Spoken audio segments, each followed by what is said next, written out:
Olá, meu nome é Eric Laurentes da Silva.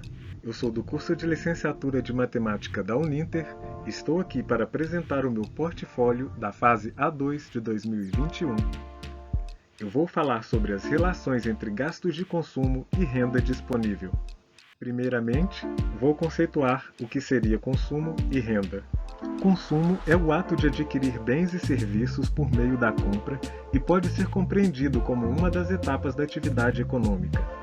A renda é a soma das remunerações desses diversos fatores de produção: salários, lucros, juros e aluguéis. Não podemos deixar de falar sobre um dos economistas mais importantes da história, chamado John Maynard Keynes.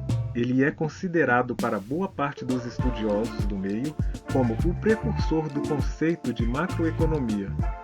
O trabalho de John Maynard Keynes se tornou um dos modelos mais utilizados em governos com problemas econômicos. A economia keynesiana, como ficou conhecido o conjunto de suas ideias, é uma das grandes obras da filosofia protecionista. A teoria de John Maynard Keynes, que se baseia na intervenção do Estado, foi colocada em prática após o fim da Segunda Guerra Mundial, como uma opção para a recuperação dos países devastados pela guerra. O pensamento keynesiano serviu para que estados compreendessem a importância de ter equilíbrio em momentos de crise financeira. Em economia, a função de consumo é uma função matemática que expressa o consumo das famílias. Foi desenvolvida por John Maynard Keynes e descrita na sua magnum opus, A Teoria Geral do Emprego, do Juro e da Moeda. A função é usada para calcular o consumo privado de uma economia e é composta pelo consumo autônomo e o consumo induzido pelo rendimento. Podemos observar a função consumo keynesiana. C é igual a A mais BY. O C é o consumo agregado.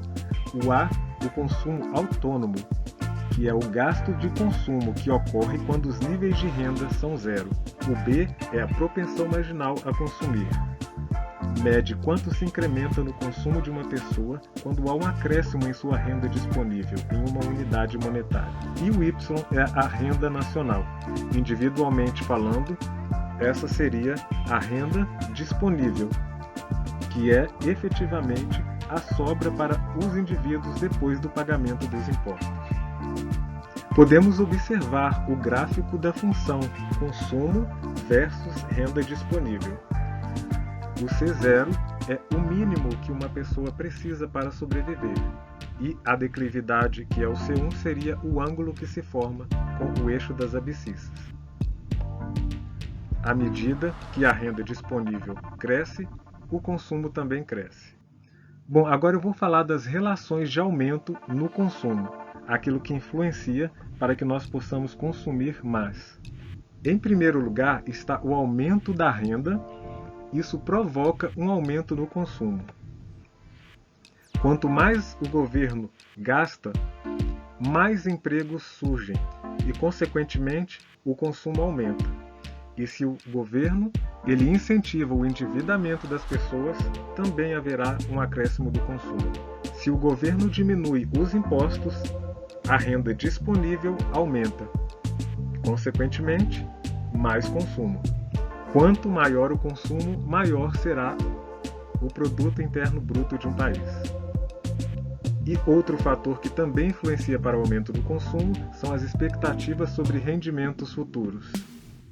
Bom, agora eu vou falar do motivo da postergação dos gastos da família. Nós tivemos um grande problema com a pandemia que ocorreu em 2020 e isso influenciou as famílias na questão do consumo. Então, eu vou falar de alguns fatores que influenciaram, que foram a incerteza com relação à pandemia, poupando por precaução, medo do desemprego de alguém na família, dificuldade de obter emprego, fim das reservas de poupança, não conseguir pagar os gastos correntes e perda de renda com o fim dos benefícios emergenciais. Esses foram os fatores que postergaram os gastos e, consequentemente, o aumento do consumo das famílias. Agora eu vou falar sobre os aspectos de Minas Gerais. O Produto Interno Bruto de Minas Gerais em 2020 foi estimado em 667,1 bilhões e o consumo das famílias registrou queda de 5,5%. Ou seja, com o advento da pandemia, a gente pode observar no gráfico que houve um decréscimo de 3,93% do Produto Interno Bruto de Minas Gerais.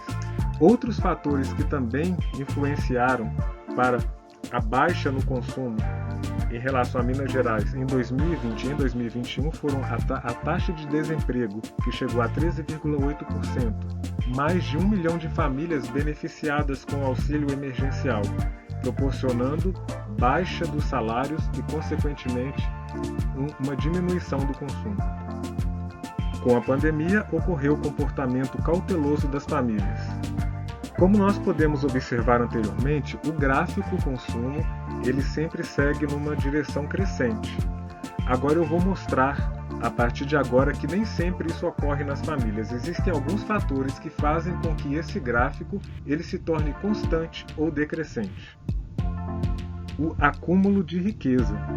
A análise micro concluiu que pessoas mais ricas tendem a poupar mais.